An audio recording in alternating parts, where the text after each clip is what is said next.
Hola, ¿qué tal? Es un placer tenerlos aquí de nueva cuenta en un episodio más del otro lado del diagnóstico. El día de hoy tenemos un capítulo muy interesante preparado para todos ustedes que nos están viendo y a los que nos están escuchando también a través de Spotify. Como podrán ver, el día de hoy estoy muy bien acompañada. Me está acompañando la psicóloga Diana Bastidas. Ella es psicóloga con perspectiva de género y atención a personas que han sido víctimas de violencia de género.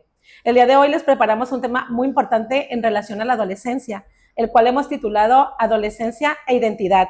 Diana, antes que nada, muchas gracias por estar aquí. Muchas gracias, Cristina. Muchas gracias por la invitación y gracias por el espacio, porque considero que son temas que ahorita no se hablan mucho y que necesitamos concientizar a nuestros papás, a nuestros jóvenes para poder difundir esta información. Definitivamente, creo que sin duda alguna es un tema, platicábamos ahorita fuera del aire, la importancia y la necesidad que existe hoy en día de hablar más de este tema, de hablar más sobre la adolescencia, porque consideramos que es una etapa que está como ahí en un hoyo, ¿no? Que la estamos a lo mejor incluyendo en una etapa que probablemente estamos dejando ciertas áreas fuera, Así ¿no? La es. adolescencia todos sabemos que es una etapa de muchos cambios, es una etapa a la cual incluso le tenemos miedo los papás.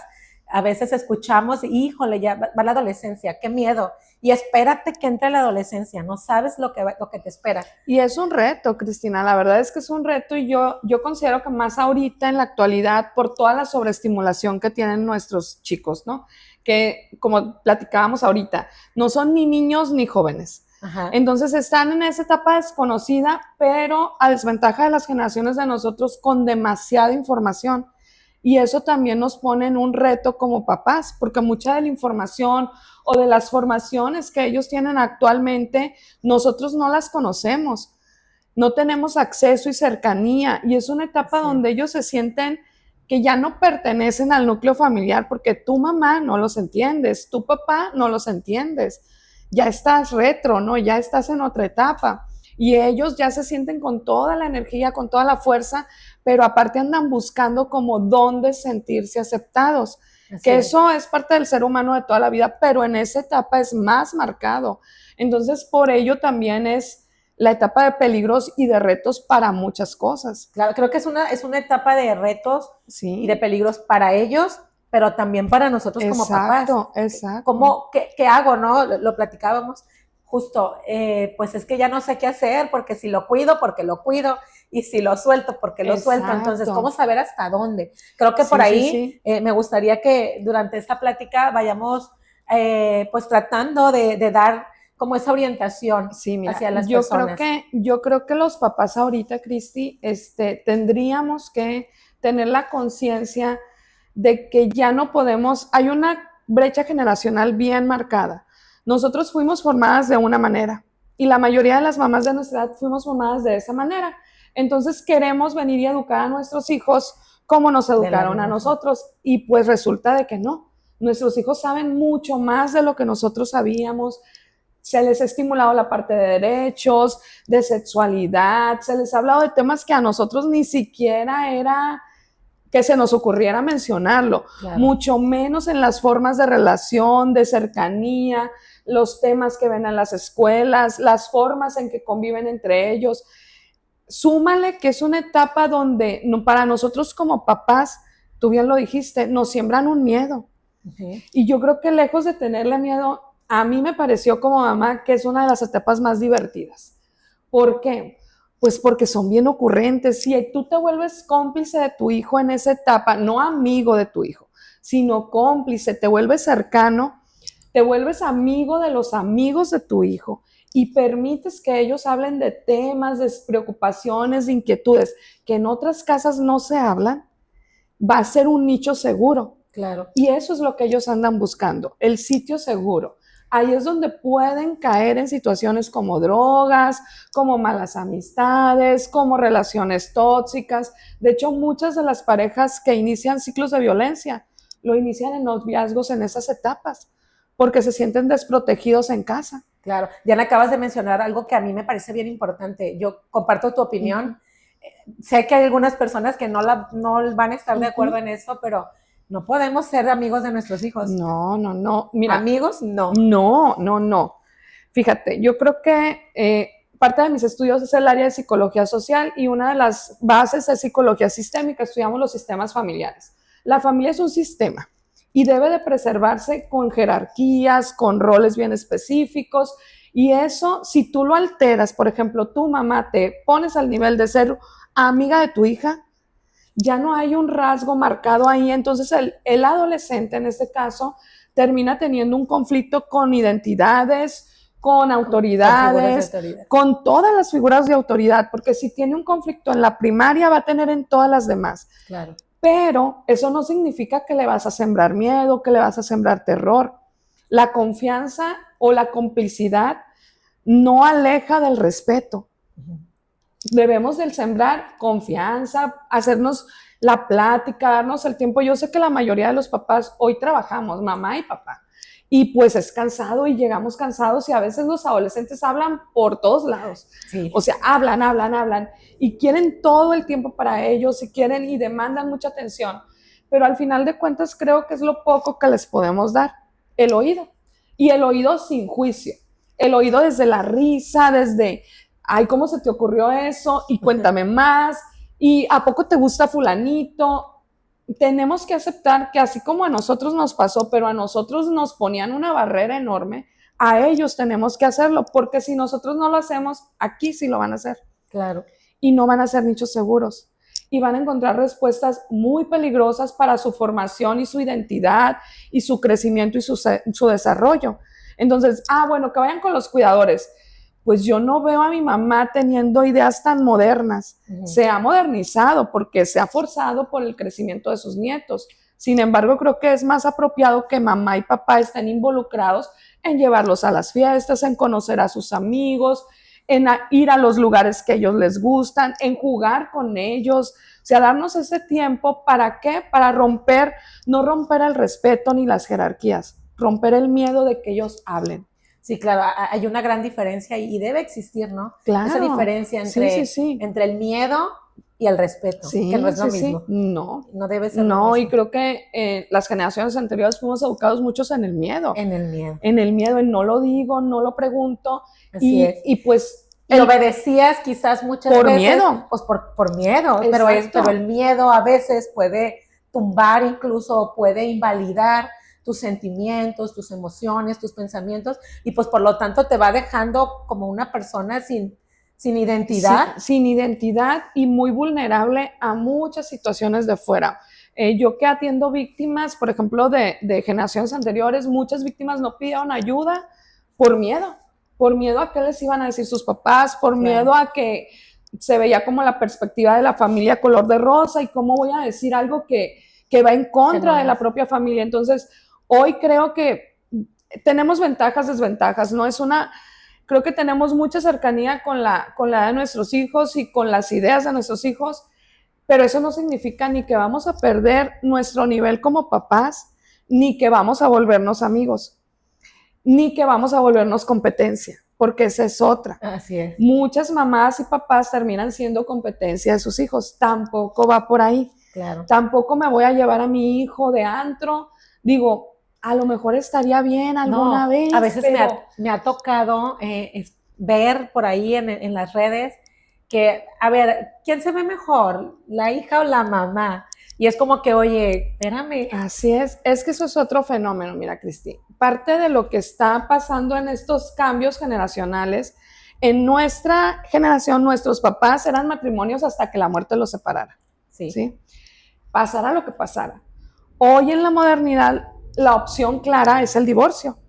Entonces, en el divorcio, pues pasa un fenómeno bien particular en la estructura psíquica de el divorciado y la divorciada. Es como, voy a vivir una segunda oportunidad. Ajá. Pero de pronto, si el papá o la mamá no ha trabajado emocionalmente consigo mismo, no ha llevado un proceso, no ha entendido que ya no es el soltero de antes o la soltera de antes, claro, y los hijos crecen, empieza una competencia directa con los hijos. Okay. ¿Por qué? Pues precisamente por eso, porque hay dos solteros en casa, claro, no uno.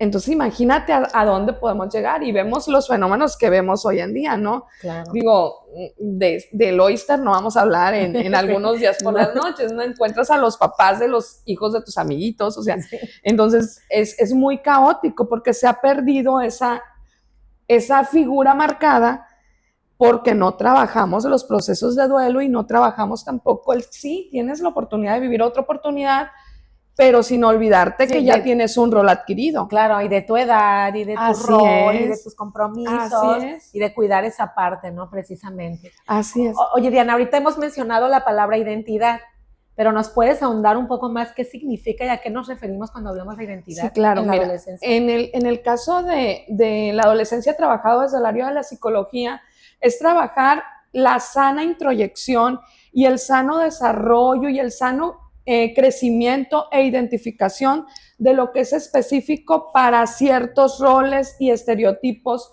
sociales, culturales, incluso hasta biológicos. Porque si vemos el género, pues género es femenino, masculino de nacimiento. Pero femenino y masculino trae muchísimas acepciones dependiendo de la cultura donde estemos. Entonces, por ejemplo, México tiene cargas, roles y características bien específicas de lo que significa ser mujer y ser hombre. Uh-huh. Pero también, pues no son los únicos géneros. Hay mucha diversidad de identidad que tenemos que tener, que ha venido cambiando el constructo y que ha venido a ser más aceptada, más sanamente incluida y ya es un derecho humano. Pero es un derecho humano acá, pero acá luego se ve como algo malo en cuestiones religiosas, en cuestiones ideológicas. Entonces empieza un rompimiento y un conflicto. ¿Para qué existen los psicólogos con perspectiva de género? Sobre todo en la adolescencia, que es cuando comienzan como que a buscar cuál es su identidad, a reconocerla, a construirla, para lograr que este brinco sea desde un sano desarrollo y sí se incorporen a una sociedad, pero desde su propio crecimiento y desde su propia necesidad. Se les acompaña en esto, pero también se acompaña a la familia a poder lograr que ellos vayan trabajando estos procesos de forma sana, constructiva y adecuada para la sociedad y para el individuo.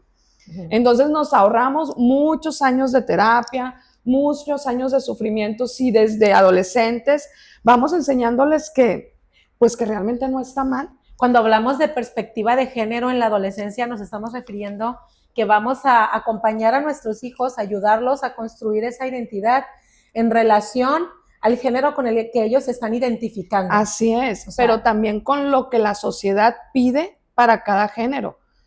Ajá. Sí, porque, por ejemplo, el género biológico es niño o niña, hombre o mujer. Hombre o mujer.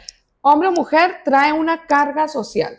El hombre, pues socialmente se viste de azul, tiene que ser fuerte, tiene que ser rudo y trae una carga limitante, hasta limitante. Sí, y luego ahí le agregamos también como los dichos que antes se usaban. Feo, fuerte y formal. Ajá, no, y que los hombres no lloran. Así es. O sea, si un hombre llora, entonces eres niña. Sí, así es.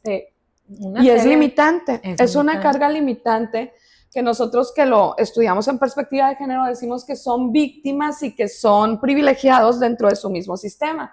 ¿Por qué? Porque el hombre está hecho para que nosotras le sirvamos. ¿Sí? Los atendamos. Si tú tienes hermanos hombres, yo tengo hermanos hombres. Claro. Las mamás de antes eran, no, tú, Cristi, ve tú y sírvele a tu hermano porque tiene hambre. Y él viene de trabajar. Cristi también viene de trabajar. Claro. Pero él es hombre. Entonces, socialmente, el rol era ese. Las mujeres, incluso en las carreras, éramos hechas para carreras de servicio y de atención, como cuáles enfermería, las psicólogas, las maestras, las niñeras, o sea, todo lo que tuviera que ver con el cuidado del otro. Uh-huh. El hombre no, el hombre está hecho para todo lo rudo, todo lo fuerte, pero resulta de que al hombre también se le ha castigado, porque al decirle no llores, pues ¿qué crees? El único espectro que le damos de emoción es el coraje, la ira, la furia y todo lo que tenga que ver con fortaleza. Uh-huh. Por eso si el hombre está feliz, se enoja. Si el hombre está eufórico, estalla y avienta cosas. Si el hombre está enojado, pues se va la furia. Entonces los volvemos privilegiados, pero también víctimas. Hay como una distorsión ahí en cuanto a la expresión de sus emociones, Así ¿no? es. Porque entonces Sí, solo sí. tienen permitido expresarse de una forma. O Sí. bueno, o solo tenían. Yo quiero pensar que todo esto está cambiando. Sí, todo esto está cambiando. Y que hoy en día, pues evidentemente por eso existen, por ejemplo, este tipo de contenido, de programas que estamos intentando ayudar un poco a la sociedad desde este punto, ¿no? De poder abrir los ojos, de poder enseñar un poco de cómo debemos hacerlo. Yo por aquí tengo un capítulo inclusive que grabé con mi amigo el psicólogo Roberto Cañedo.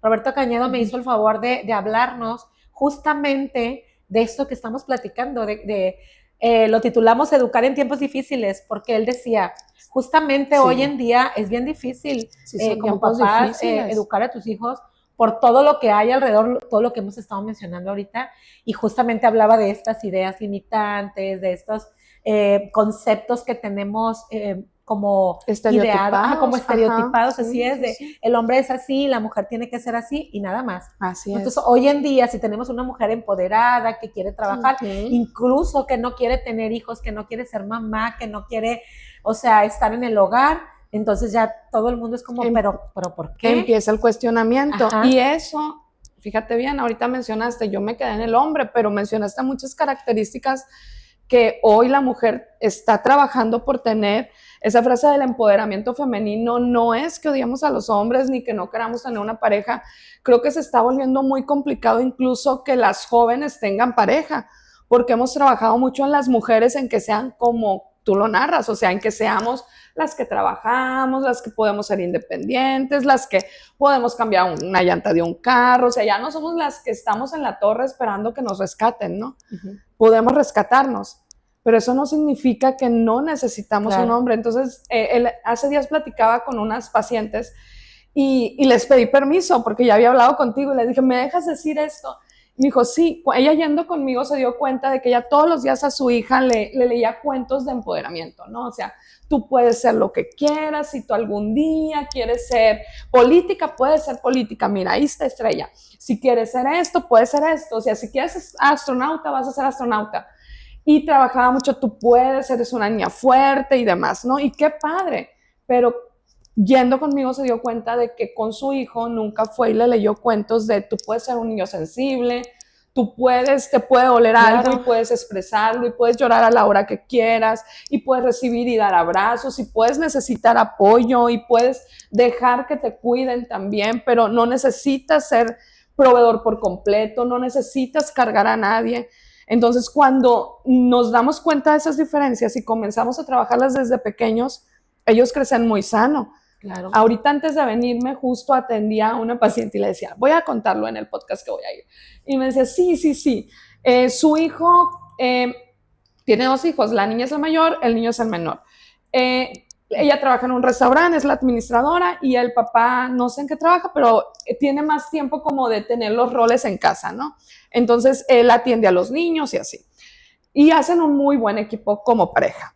Pero resulta de que, pues, él sigue con sus ideas limitantes. Entonces, la niña, estaban planeando qué van a pedir a Santa. Entonces, el niño juega con las Barbies de la niña. Entonces, quiere una Barbie boxeadora. Y entró, la mamá no tenía problema, pero el papá entró en crisis. Internet, puras cosas feas les enseña y renegando, ¿no? Muy molesto. Y la niña le dijo, es que tú tienes derecho, los juguetes no tienen género. Claro. Entonces tiene toda la razón, es una niña de 6 años. Los juguetes no tienen género.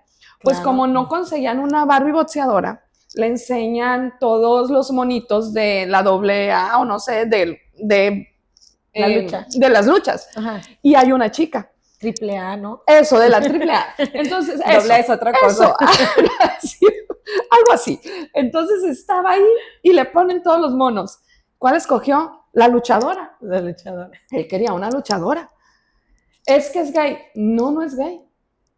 ¿Por qué tiene una fascinación? Porque tiene su ring y las mujeres luchan, o sea, las Barbies luchan.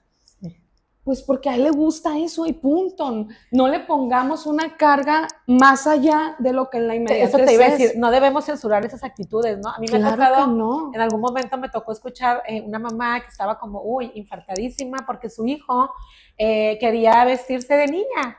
Y entonces yo digo, oye, bueno, si él tiene por ahí alguna, o sea, supongo que lo que estás pensando es que pueda tener alguna inclinación homosexual Ajá, así probablemente. es. Bueno, pues si la tiene, pues no creo que puedas cambiarlo, ¿no? Y No, si no la tiene, pues de igual forma no va a pasar eso solo porque juegue a eso. O así sea, es. no es cierto que el niño se vaya a hacer Claro que lo que no no. es por jugar en Claro algo. que no. Simplemente es dejar al niño que utilice su imaginación como quiera, como pueda y sin censurar.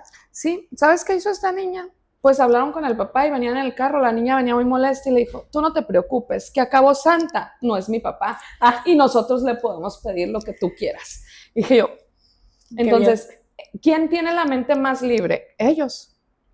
Ellos Claro. ya están estimulados con otro sistema que nosotros no tenemos. Ahora, yo sé, y eso yo lo trabajo mucho en consulta, tú dices, es que ¿qué es qué puede pasar si es homosexual? Pues es que a lo mejor para nosotras como haber estudiado esta ciencia nos permite tener la mente más abierta, pero hay algo que se llama el hijo esperado. Entonces, socialmente, nosotros desde que estamos chiquitos soñamos con tener cierto estereotipo de hijo. Entonces, cuando llegan un hijo con discapacidad o con capacidades diferentes, neurotípico o homosexual, no es lo que esperábamos. Claro. Y viene y rompe el primer paradigma de los papás. Sí, de hecho, la semana pasada estrenamos un capítulo que lo titulamos El duelo invisible, porque justamente hablamos de eso, de las pérdidas de las expectativas de los Así papás. es. Cuando los niños, los hijos no cumplen con las expectativas de los padres, ¿qué pasa, no? Hay un Así proceso es. ahí también con el Es un padre. duelo. Es un duelo. Es un proceso de duelo. Pero yo creo que ahí es donde bueno, nadie nos enseña a ser papás, no es una frase muy trillada, Sí. pero creo que hoy afortunadamente hay mucho acompañamiento por parte de muchos especialistas. Entonces creo que si les vendiéramos a los papás o a las generaciones que vienen que lo más importante es tener hijos felices, sería una ganancia. Exacto. O sea, no me preocupa si es gay, si se quiere poner de cabeza, si le van a gustar las princesas, que sea Fíjate que, feliz. de hecho, también en algún momento platicando con una mamá, hablábamos sobre otro tema, pero en la plática, bueno, ella se dio cuenta que su hijo no podía continuar con la escuela regular. Y finalmente ella dijo, no, él ya no quiere ir a la escuela, pero ¿sabes qué? Yo solo quiero un hijo feliz. Exacto. Y entonces dije, ay, súper bien. O sea, lo tomó súper bien. Y cuando dices eso, liberas y eso quita carga y ahorraría muchísimo gasto en terapias y en muchos procesos traumáticos que son los que nos lleva precisamente a estar frustrados, tanto papá como hijo, porque no estamos cumpliendo con lo que soñamos, con lo que queremos, con lo que pensábamos. Y eso nos ahorraría muchísimo. Eso es lo que trabaja la perspectiva de género.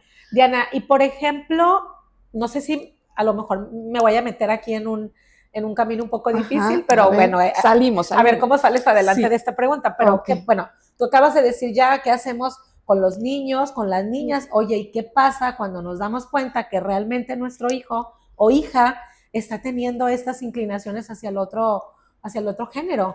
Pues nada. ¿Qué hacemos? Acompañarlo igual. Mira, yo creo que vivir el duelo, ¿no? Si te está causando un conflicto, que digo, en mi caso a lo mejor tal vez no lo hubiera causado, porque pues yo ya trabajo con esto y para mí es muy natural, pero creo que lo primero es la familia tiene que atenderse. ¿Para qué? Para trabajar este proceso de aceptación de algo que no es malo y que no es un problema. Quitarle la carga de lo malo, que es precisamente lo que cumple con los estándares sociales tradicionales. Si nos abriéramos a no querer cumplir con esos estándares, nos ahorraríamos ese shock de primer impacto. Tener un hijo gay es tener un hijo, simple y sencillamente, como cualquier otro. A lo mejor tu hijo es gay, pero es súper noble. ¿Qué sería peor? ¿Tener un hijo hetero, pero mala persona o mal ciudadano? A mí me traumaría más tener un hijo que esté haciendo un daño a la sociedad, claro, que tener un hijo gay. Sí, por supuesto. Entonces no tiene nada de malo. Lo ponemos en la casilla de lo malo porque no cumple con esos estándares tradicionales. Entonces lo primero que tenemos que trabajar con la familia, con los papás, desde que empieza como que la sospecha, yo les recomiendo, papás, que vayan a terapia. Claro. Vayan a terapia, uno, pues para ver si realmente es alguna percepción propia, algún temor propio que esté hablando. Dos, para trabajar el si ya es, darte cuenta, aceptarlo y acompañarlo. Uno de los miedos más recurrentes de los papás que yo me he encontrado es el miedo al rechazo y el maltrato. Sí. Sí estamos en una sociedad todavía muy machista, muy tradicional, muy agresiva en algunos casos, pero creo que depende mucho en dónde y cómo enseñes a tu hijo a moverte, ¿sí? Entonces, hoy las comunidades son comunidades muy hermanadas, son muy solidarias, entonces entre ellos se apropian mucho y los papás también se están acompañando. Creo que ese acompañamiento entre iguales, si tú lo provocas, lejos de tenerlo como en esa disociación, una dicotomía de, no, es que tienes que parecer niño porque eres niño y de la puerta para adentro, ¿no? Pues ya le estás sembrando tú un primer rechazo. Te da miedo que lo rechacen, pero tú ya lo estás rechazando. Sí, yo creo que entonces aquí la recomendación o tu recomendación en ese sentido es pues que eduquemos a nuestros hijos sin importar un género, pues ¿no? Eso es la perspectiva de género, Así educar bajo, como ciudadanos, como buenos como humanos. Lo que él quiera hacer. Así es. Sí, sí, como decías, ¿no? Como la niña que quiere o el niño que quiere la Barbie luchadora, pues ¿por qué no? O sea, los juguetes no tienen género, la ropa incluso no. Y si no se la hacemos, o sea, mandamos a hacer los guantes y le mandamos a hacer un shorts a la Barbie y se vuelve la Barbie boxeadora. Claro, que el género no sea un impedimento, para conectar con y le quitas carga y tú conectas. Entonces también eso al jovencito o al adolescente en formación le quita la carga del rechazo desde casa. Un adolescente amado en casa y aceptado en casa no va a tener problemas afuera. Brilla. También yo creo que tiene mucho que ver justamente con las expectativas que nosotros tenemos. Hace rato platicábamos también que luego a veces tendemos como a hipersexualizar a las niñas y los niños, ¿no? A veces están chiquititas las niñas y ya las traemos vestidas como adultas, o a los niños les hablamos de novias, les hablamos de que te guste. Sinaloa tiene un particular en esto, ¿no? Volvemos a decir, bueno, los géneros o las características o la demanda de lo que esperamos ser viene de la sociedad hacia el individuo. Uh-huh. Entonces, Sinaloa tiene una característica muy fuerte, pues, de mujeres que tienen una carga de exigencia o que tenemos una carga de exigencia de cierto estereotipo de cuerpo, de cierto comportamiento, de cierta forma hasta de arreglarme, de verme y proyectarme ante el otro, pero también el hombre tiene una carga bien marcada del hombre sinaloense es así, así y así. Uh-huh. Entonces, eso lleva a situaciones como las que platicábamos, niñas hipersexualizadas. Uh-huh. De pronto, yo viví muchos años en Culiacán y en Culiacán, que me recordó mucho el caso de esta niña Paloma, en Culiacán un regalo clásico de 15 años es las cirugías plásticas. Cuando tú empleas en una niña la demanda y el sistema de creencia de que tiene que hacerse uh-huh. cosas, fabricarse, ponerse, uno le estás vendiendo la idea de que no es suficiente. Claro. Y de que no está bien así, de que algo le falta y de que no va a ser vista ni aceptada si no cumple con los estándares. 2, le estamos robando en el caso de las niñas, pues la etapa de la adolescencia. Volvemos a lo mismo, la adolescencia es paso de niña a joven. Ajá. Entonces, en ese paso de niña a joven no es solamente años, es una madurez incluso cerebral, el lóbulo termina de desarrollarse, de conectar de forma apropiada.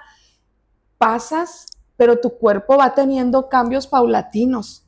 Claro. ¿Qué pasa cuando yo a los 14 ya me hacen unas cirugías y tengo un cuerpo de una mujer? Claro. Pues enfrentas a las jovencitas, a las chiquitas, a que sean vistas por hombres como mujeres, claro, cuando mayores. Su madurez no la tiene. Sí, claro, porque una chica, por ejemplo, como en este caso del cual hablas, pues una jovencita de 14 años, su cuerpo a lo mejor es el de una chica aparentemente mayor, uh-huh. pues evidentemente va a atraer también las miradas de hombres mayores. De personas mayores, así a los cuales ellas quizás no va a estar preparada psicológicamente para poder relacionarse con ellos. Y es un riesgo. Todo lo que es hipersexualizarlos, en el otro caso, pues son los chicos que te comentaba, ¿no?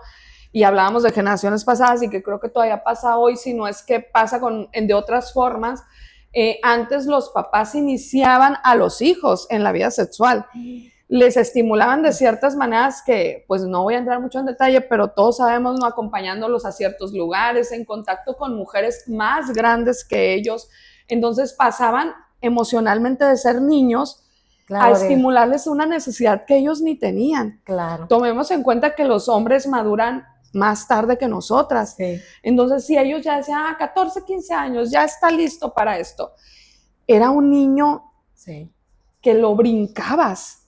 Sí, yo de verdad espero que todo esto esté cambiando. Ya no pase. Que ya no suceda. Sí. Pero de repente toca escuchar. Pero sí pasa, Cristina. Sí, te decía que, pues mira, escuchamos un caso muy mediático, me tocó a mí escuchar esta actriz, una actriz que tiene un hijo con síndrome de Down, y ella estaba informando que lo había llevado a un lugar de estos, y yo digo, bueno, no sé cuál sería su objetivo, qué pasó ahí, ¿no?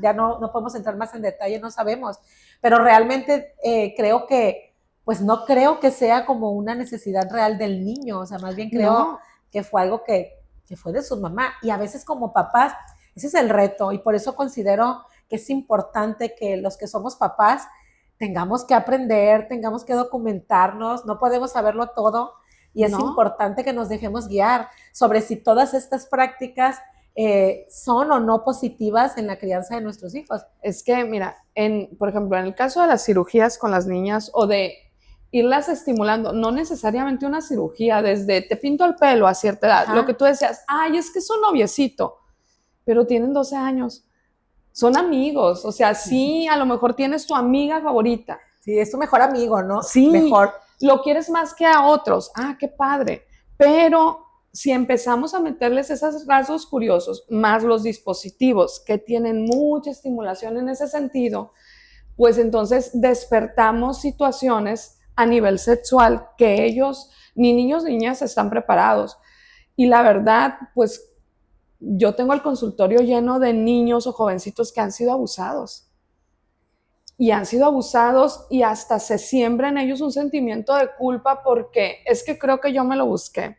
Es que creo que yo por ponerme cierta ropa, cuando no tendría que ser, pero al final de cuentas, si yo, por ejemplo, como mamá la voy estimulando o lo voy estimulando a atraer, a estar susceptible, a que está bien esto a ciertas edades, pues los permito de cierta manera que estén expuestos a situaciones de conflicto de este tipo y los ponemos en muchos riesgos. Una niña que tiene cirugías o una niña que aparenta mayor edad se vuelve vulnerable. Claro. Se vuelve socialmente expuesta a un núcleo de hombres que no están sanos. Un hombre sano no va a buscar una niña de 14, 15 años para tener una relación. Claro. Entonces, ¿qué pasa con nosotros las mamás? Y mucho habla, en el caso, por ejemplo, de la niña con la mamá, en este caso en particular, habla mucho de la carencia de la mamá.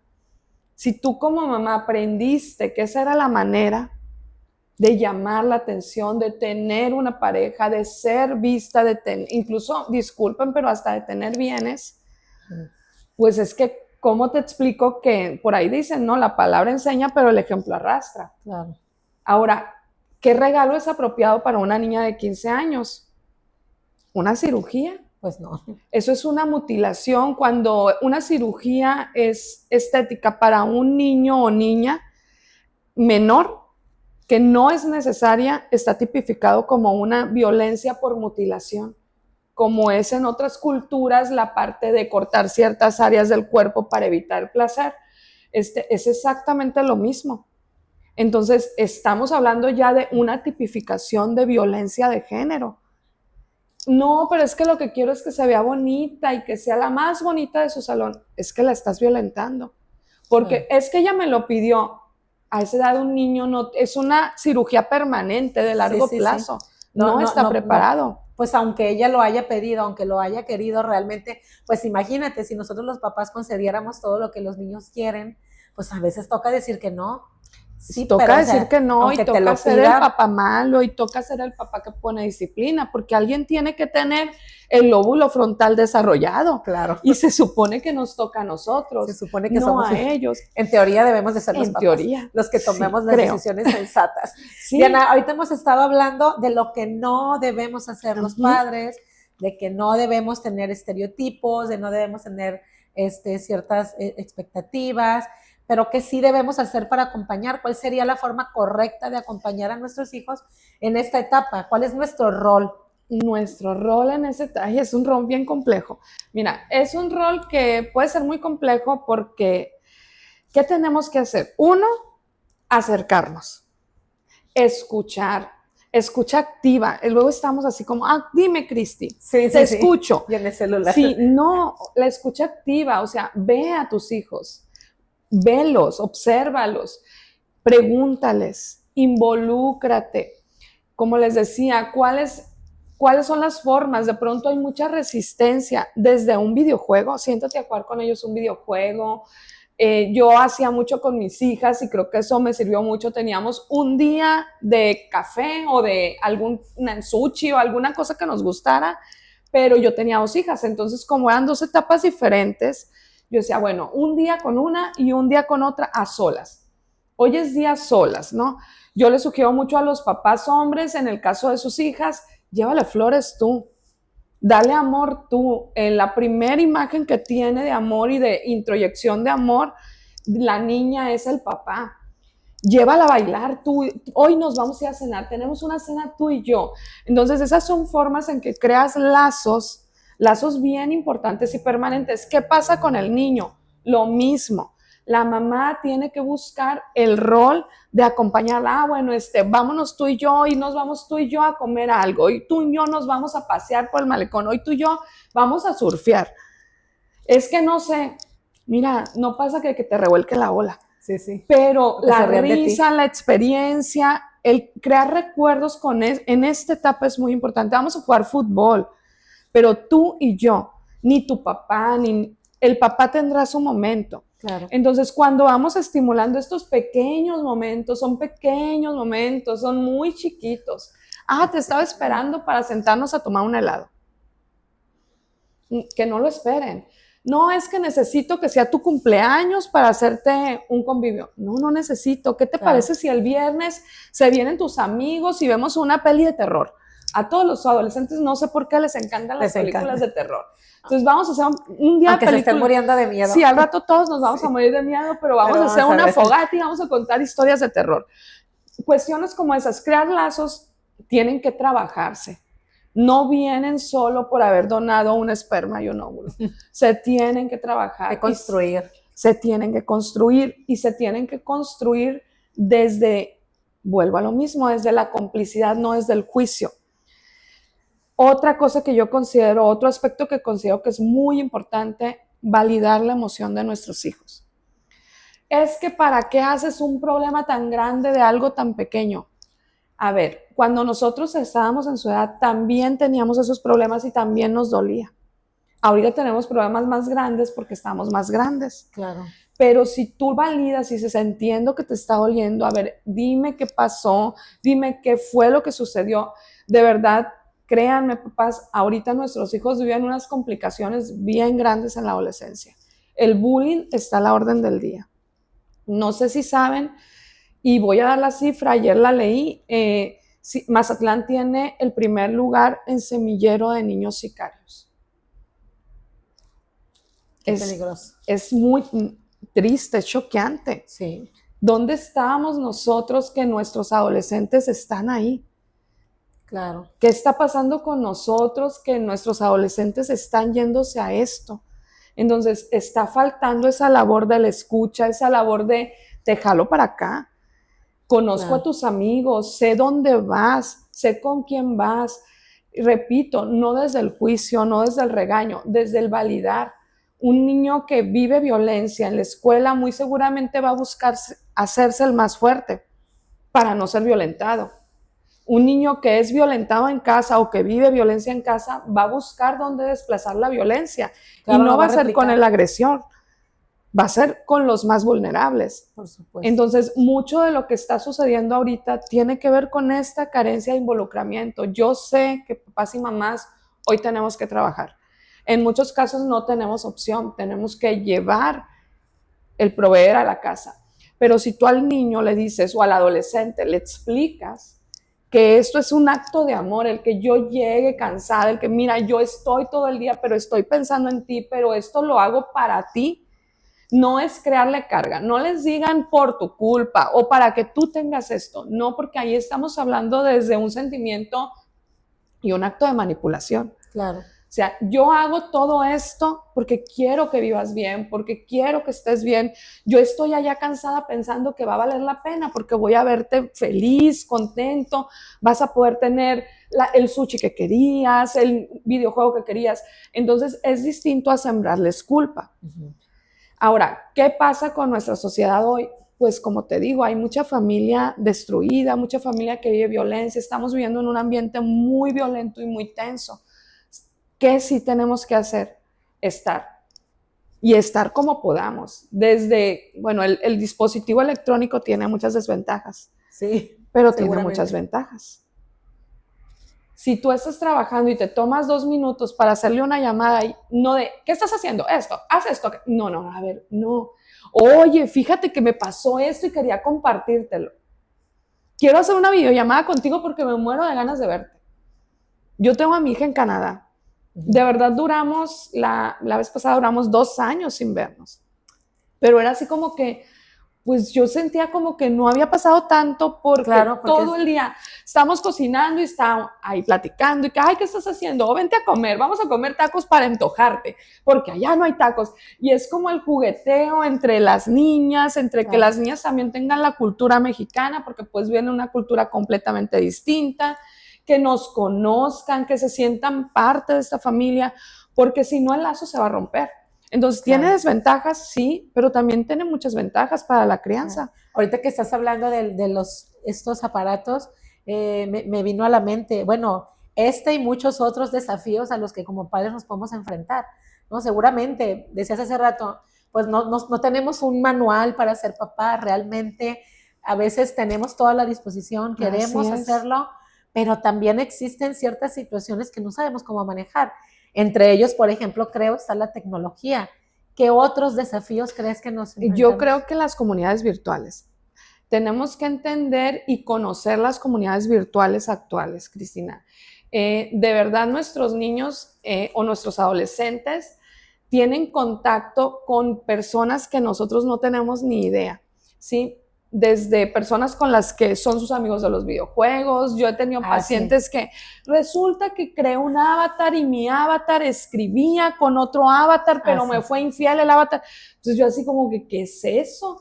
De pronto comunidades, no sé, de ciertas ideologías. Yo te hablaba del caso del CCH, supongo que lo han de haber escuchado, el estudiante que pertenecía a ciertos grupos de adolescentes no escogidos por las niñas bonitas o por las niñas seleccionadas, que se llama Incel, y estos tienen una comunidad y son comunidades de odio, que siembran odio hacia las niñas de cierto rango. Entonces están creando un discurso de odio en internet y se están apoyando entre ellos. Cuando este caso se dio, se fueron a las computadoras del niño o del adolescente y encontraron esas comunidades donde había desde el que le decía, sí, hazlo, nos representas, vete contra todas. Y estamos hablando de un rechazo natural, porque todos los adolescentes pasan por ser elegidos o no ser elegidos. Pero nuestros adolescentes actualmente tienen introyectado por mucho por nosotros los papás, que no les deben de rechazar, que todo está a la mano, no tienen tolerancia al conflicto, todo se les ha dado en la inmediatez. Acuérdate que son niños o adolescentes que vivieron pandemia. Uh-huh. Entonces, el vivir en pandemia los dejó con 3 años mínimamente de desventaja en el aprendizaje social. Claro. El ir a la escuela en esa etapa, pues aprendes cómo convivir con iguales, cómo solucionar problemas, cómo platicar con otros, cómo acercarte al género opuesto, etcétera, ¿no? Entonces, ellos perdieron esa etapa. Los arrojas al mundo como si, como nosotros así lo vivimos. Ellos no saben cómo solucionarlo. Entonces, ahorita se están dando comunidades que son desde retos, desde acompañamiento para trastornos alimenticios, el cutting, cómo hacer cutting, Entonces, yo creo que una de las alertas es entender las comunidades en las que nuestros hijos están siendo inmersos en los dispositivos, ponernos a investigar sobre ciertos términos, ver también qué patrones de aspiración tienen. Mazatlán es el primer lugar en semillero de youtubers también y de influencers. Qué padre si es por el lado positivo. Claro. Pero también hay otros que no son tan positivos, entonces buscar en dónde y por qué y para qué nuestros hijos se están acercando a esto. ¿Cómo nos vamos a dar cuenta? Es muy fácil, desde las palabras que usan. Cada influencer, cada comunidad tiene su terminología. Tú me decías, ¿qué es eso? Los incels son una comunidad que nombraron a las femil, y entonces son términos que si tú los escuchas, dices, no los conozco. Sí, sí. De hecho, esos términos, yo la primera vez que los escuché, y yo me dedico a esto del género, los escuché en una serie que les recomiendo que se llama Adolescencia de Netflix, que es una serie europea. El chico era un incel. Entonces, por eso fue el asesinato, pero eso ya nos llegó acá. Entonces yo dije que sí, que es esa palabra que dijo, y yo pensé que era un modismo. No, me metí a investigar, y pues no, ya es una comunidad que está en internet, que se agrupan entre ellos, y pues el tema es odio hacia el otro género y destrucción del otro género y rechazo hacia el otro género, desde una misoginia bien severa, pero no solo en misoginia de palabras, sino de acción, de una agresión severa. Yo creo que entonces es como estar muy pendientes de lo que hablan nuestros hijos, claro. Involucrarnos, entender. A veces a mí me toca escuchar, por ejemplo, no, es que ahorita que decías, es que el avatar, que no sé qué, sí, de repente escuchamos, pero no le damos importancia. Exacto. Escuchamos, es que jugamos, es que en el juego me hizo no sé qué, y yo a veces digo, ¿qué es eso? Sí. Y ya entonces, mira, es que el juego se trata de esto, y ya te empiezan a explicar y tú dices, ok. Entonces, es recomendable escuchar, pero también, como bien lo dices, investigar. A ver de qué se trata ese juego, con quién está, porque precisamente puede ser que se esté topando con alguno de estos grupos que no sabemos. Ahora, no solo son los grupos, desde personas que se hacen pasar por chicos de su edad y demás, ¿no? Depredadores de todo este tipo de situaciones, que es muy fácil, ponen una foto, comienzan a tener acercamiento con ellos, y pues son casos bien severos que hemos visto de niños que desaparecen, que afortunadamente otros los han detenido a tiempo, pero al final de cuentas los dispositivos pues se vuelven una puerta a tener contacto con muchas cuestiones positivas, porque por ejemplo yo he tenido cercanos que han aprendido idiomas ahí, claro. Que han aprendido a pintar, que aprendieron a cocinar, y yo decía, ¿de dónde? En YouTube, en una comunidad de internet. Digo, y eso está muy padre, pero no todo tiene positivismo. Entonces, ahora, también yo creo que cuando yo te hablaba de validar, también es entender el nivel de riesgo que hay en estos dispositivos, porque invalidamos, luego decimos, pues que a cabo nunca lo va a ver, él no lo va a hacer. Sí lo hacen, hay hasta comunidades para cómo quitarse la vida. Entonces, eso es impactante, que haya niños, jovencitos, adolescentes.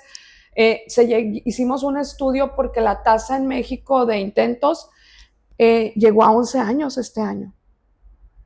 ¿Qué tiene que pasar con un niño? Porque no es ni adolescente, es un niño de 11 años para que pase por esto. ¿Dónde lo vio? ¿Dónde lo entendió? ¿Cómo lo estimuló? ¿De dónde surgió esa idea, no? O sea... Y en la mayoría de los casos fue en internet. Y encontró hasta cómo hacerlo, las formas correctas. Entonces, de pronto, pues es alarmante. Dicen, en Estados Unidos acaban de detectar a un chico que buscó cómo hacer cierto hecho delictivo en la IA, ¿no? Y llegó la policía y lo detuvo. Pues sí, en Estados Unidos, qué padre. Pero aquí cuántas búsquedas no habrá que ni siquiera nos damos cuenta ni los papás. Claro. Entonces creo que yo te hablaba, escucha activa, velo, obsérvalo. Hay muchos cambios de actitudes que nuestros adolescentes nos dicen que están pasando por algo desde la mirada, cómo nos miran. Claro. Si nos miran, porque generalmente el adolescente que está pasando por algo algo pasa en sus ojitos. Evade, se les ven tristes. Muchos adolescentes hoy no duermen, señores, hay que estar al pendiente, la higiene del sueño. Por ahí leí el otro día, por ahí en algún lugar decía algo así como que ahora estamos perdiendo a nuestros adolescentes en sus cuartos. Y digo, es verdad, porque muchas veces puedes estar ahí físicamente. Hay mamás que te dicen, es que yo no trabajo, yo estoy ahí. Y a veces pienso, una cosa es estar ahí físicamente y otra cosa es estar ahí emocionalmente. Exacto. No, tú puedes no estar físicamente, como decías hace rato, pero emocionalmente así sí. Es. Porque yo desde donde estoy, me doy una oportunidad de poder estar en contacto. Y sabe que cuentas. Y darte cuenta. Hay una pregunta que yo siempre hago con los adolescentes en las primeras sesiones de consulta y siempre les digo, a ver, si tú tuvieras un problema, ¿quién sería la primera persona que le hablaras? Y es sorprendente darte cuenta que muchos se quedan callados porque ni siquiera sienten que tienen a alguien a quien hablarles si tienen un problema grave. Es bien bonito cuando dicen, no, pues a mi mamá. O sea, que ni lo dudan porque dices, oye, algo ahí bien en casa, ¿no? Pero algo muy malo tiene que estar pasando en casa para que el adolescente no tenga quien, o te diga, no, le voy a hablar a la mamá de mi amiguito, claro, o al papá de mi amiguito porque siempre nos saca del apuro, o porque yo veo que él actúa, o a mi hermano mayor. Entonces, algo hay ahí. Claro. No necesitas no trabajar, o sí trabajar, yo creo que... No tiene que ver con eso. No. Porque como bien dices, hoy en día, pues la mayoría de los hogares, pues tenemos que trabajar ambos, ¿sí? Pero eso no tiene que ver con el acompañamiento, con la presencia. Y con el amor, o sea, es el amor. El amor se da a través de la atención, se da a través de ver al otro, de si vas a prometer algo, cúmplelo. Eso en la adolescencia es bien importante, tengan palabra con su hijo. Por mínimo, es que nada más le prometí que iba a llegar temprano. Pues llega temprano, si no, no lo prometas. Claro. Porque aparte le enseñas a ser cabal, a tener palabra. Decía mi papá, en paz descanse, que antes no se firmaban contratos, no, que lo que decía era. Entonces sí, así enséñalo. ¿Y para qué? Para que cuando tú le preguntes algo, él te va a decir honestamente, porque tú le estás cumpliendo. Oye, claro, prométeme esto. La va a pensar porque tú le has cumplido. Pero si tú no le has cumplido, uno, la decepción por parte de los adolescentes del papá o de la mamá, híjole, es algo que no se repara. Sí. Es algo que está ahí. Es que no tuve tiempo y te podemos tener miles de pretextos. Y yo sé que vivimos en un ritmo muy cansado y muy estresante. Pero si no vas a poder, mínimamente discúlpate, reconócelo, explica. Claro, es que los papás no tenemos que explicar. No, sí tenemos. Sí. Porque es parte de validar al otro. ¿Cómo queremos que nuestros adolescentes es que siéntete bien fregona, con autoestima, que nadie te diga que no o que no mereces? Pero si tú ya se lo dijiste. Así es. Que nadie te prometa cosas falsas, pero tú ya se las prometiste. Entonces... Claro, pero aparte, como decías ahorita, pues la palabra enseña más, ¿no? El ejemplo, perdón, enseña más que las palabras. Mucho más. Entonces, si tú le enseñas a tu hijo a disculparte, a ser honesto, a cumplir, bueno, pues él también lo va a replicar. Así es. Creo que sin duda es un tema muy largo, que tenemos muchísimos puntos importantes que abordar, pero bueno, la idea es, en este primer acercamiento, pues dar un preámbulo, ¿no? Ojalá en algún punto podamos por ahí volvernos a reunir y dar continuidad.